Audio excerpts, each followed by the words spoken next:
Hey gang, this is Steve from Gen X Horror, and today we're stepping into the eerie world of undead cinema, but with a twist. These are zombie movies from the 70s and 80s that feel almost too real. Not over the top or cartoonish gore here, just unsettling vibes, eerie plots, and scenarios that make you go, could this actually happen? Let's get into it. Kicking off our list is Deathdream, a 1974 horror gem also known as Dead of Night.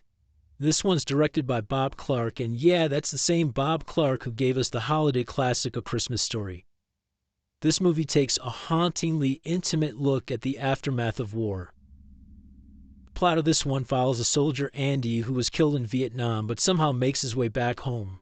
They actually said that my son was dead. I was. At first, his family is overjoyed, but something is clearly off. Andy is distant, he's unnervingly quiet, and he's prone to violent outbursts. Also, he seems to have an unusual craving for human blood. What makes Deathdream so effective is how it weaves its horror into the social fabric of its time. The Vietnam War was still fresh in everyone's minds, and the movie taps into that collective anxiety about soldiers returning home irreparably changed.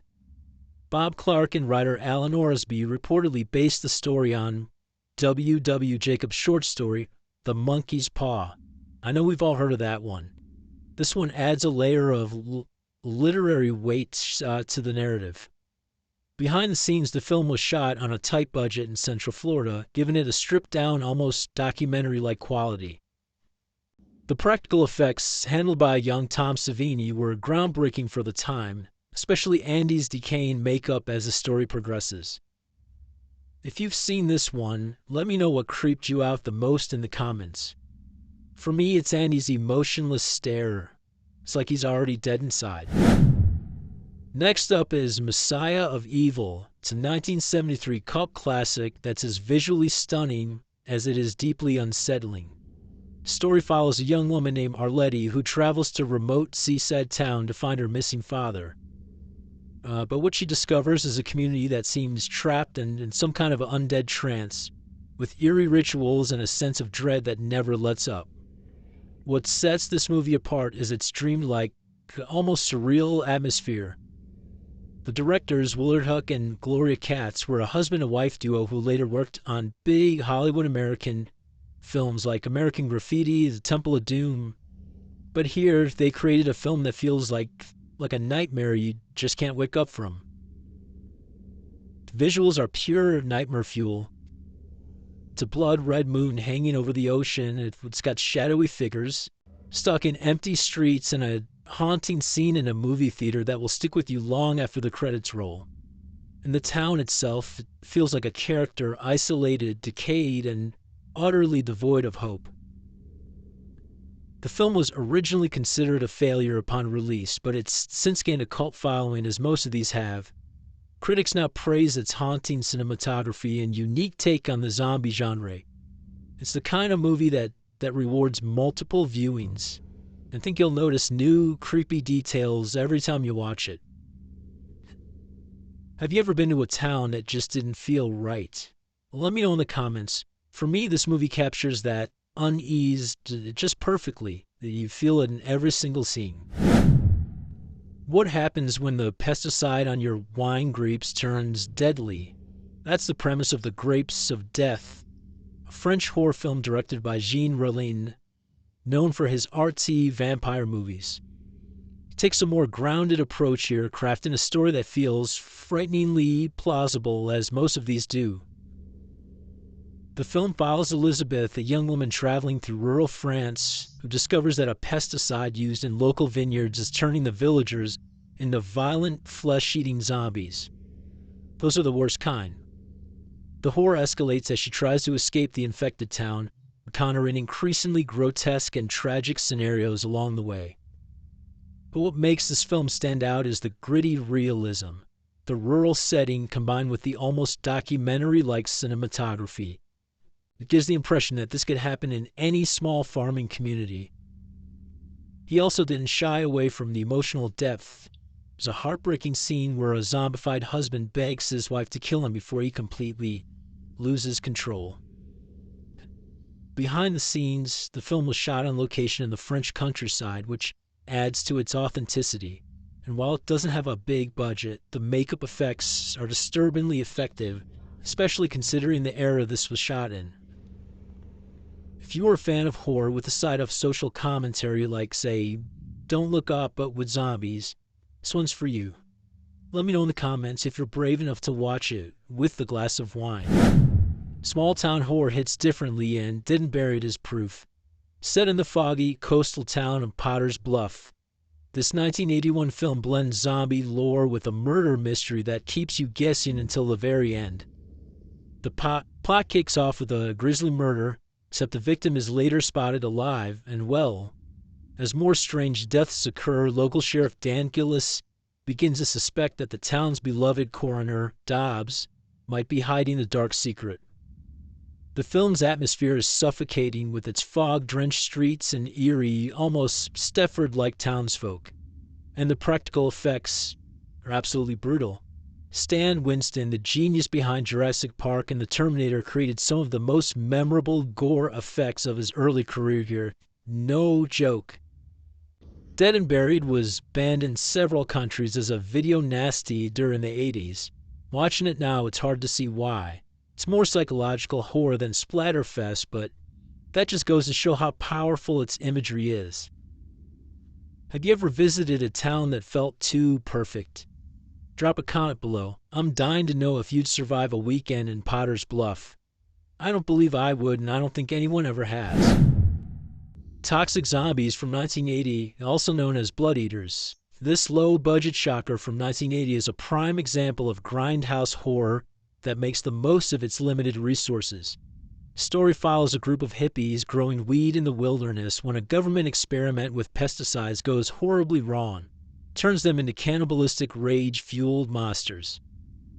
What makes this movie so chilling is its raw, unpolished feel. The grainy cinematography and amateur acting give it a sense of authenticity, as if you're watching footage from a real-life disaster. This isn't polished Hollywood horror. It's messy, it's violent, and disturbingly plausible. The film's director, Charles McCran, was actually a Wall Street lawyer, which explains the film's guerrilla production style. Sadly, McCran's life ended tragically in the 9/11 attacks, adding a poignant layer of history to this gritty little film. Toxic Zombies had its share of struggles. With a shoestring budget, the crew relied heavily on natural lighting and practical effects, which only adds to its unnervingly realistic vibe. The makeup may not rival today's standards, but the intensity of the performances more than make up for it. For fans of socially conscious horror, the film's message is clear. Unchecked government experiments can have devastating consequences. It's a theme that's as relevant now as it was in 1980s. So what's scarier, zombies or the idea that they're just one bad experiment away? 1980 showed Italian director Bruno Mattei's Hell of the Living Dead. It's also known as Virus. It's one of those movies that straddles the line between absurd and unnervingly realistic, like many of these. It's a chaotic mix of zombie carnage, government conspiracies, and chemical disasters. And while it's often dismissed as a Dawn of the Dead ripoff, it has its own gritty charm. The plot centers around a chemical leak at a research facility that triggers a zombie outbreak. A SWAT team is sent to investigate, and chaos ensues as they face hordes of the undead in increasingly claustrophobic settings. One of the film's most interesting aspects is its use of real-world footage. Mattei inserts stock footage of industrial plants, nuclear facilities, and tribal ceremonies, creating a jarring sense of realism. Sure, the transitions between these clips and the main story are clunky, but they give the film an almost documentary-like feel.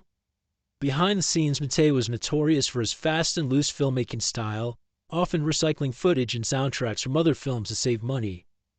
Despite this, Hell of the Living Dead was raw energy that's hard to ignore. The practical effects, though inconsistent, include some genuinely disturbing moments, like a scene where a woman's body is devoured in agonizing detail. The film also sneaks in some political commentary about environmental destruction and government secrecy. It's messy, it's chaotic, but it's also a stark reminder of how quickly things can spiral out of control. What do you think? Could something like this really happen? Let me know in the comments.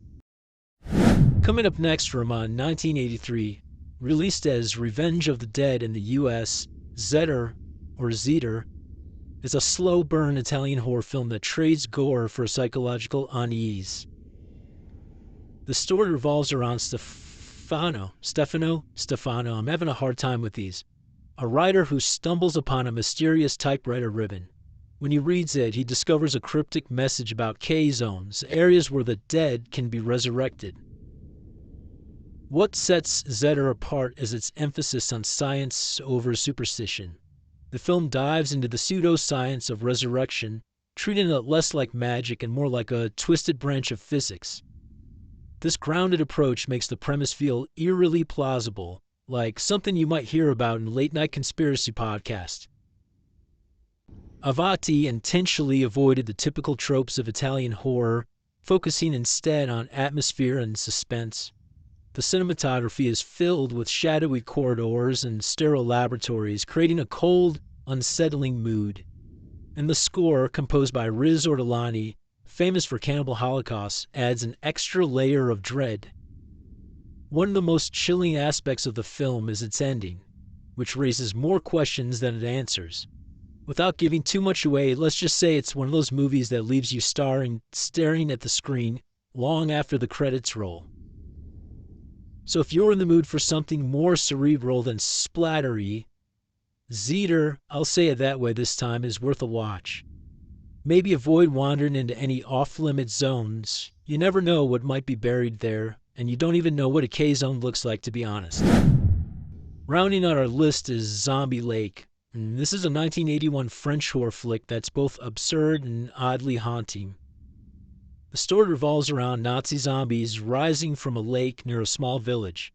On paper, it sounds ridiculous, and to be fair, parts of it are. The film's low-budget, grimy aesthetic gives it an unexpected sense of realism. Directed by Jean Rollin, who stepped into last minute to replace the original director, Zombie Lake is a strange mix of exploitation and atmospheric horror. The plot focuses on a young woman who uncovers the dark history of the lake, where Nazi soldiers were thrown and now rise as a vengeful undead. The film's low-budget constraints are both its weakness and its strength. The zombie makeup is notoriously bad. We're talking green face paint that smears, but the desolate village and murky lake create a chilling backdrop. There's also an unexpected emotional core of the subplot involving a young girl and her zombie father, and this adds a layer of tragedy to the otherwise campy premise. The film was shot in just a few weeks, when using minimal resources to create maximum atmosphere. Despite its flaws, it became a cult favorite, partly because of its unique setting and partly because, let's face it, the idea of zombies lurking in a quiet lake is just plain creepy. Have you ever looked at a body of water and wondered, well, what's hiding beneath the surface? And me too. Those are 8 zombie films from the 70s and 80s that tend to blur the line between fiction and reality. From small-town horrors to government experiments gone wrong, these movies prove that sometimes the scariest stories are the ones that feel like they could actually happen. Some of the scenes that really disturbed me were the zombies getting back into the ground, burying themselves again, knowing they are undead, and they're just done with that life. They just want to go back and finally be dead. The exhaustion. So what do you think? Which of these movies gave you the biggest chills? Have you seen them all, or did we introduce you to some hidden gems? Hit those comments, let us know. I'd love to talk to you guys. Love to hear your thoughts. Also, don't forget to hit the like button, subscribe for more nostalgic dives into Gen X cinema. Whether you're here for the scares, the laughs, or just a trip down memory lane, we've got plenty more where this came from. Until next time, stay safe and maybe think twice before wandering into any quiet, isolated towns. Stay cool, everyone.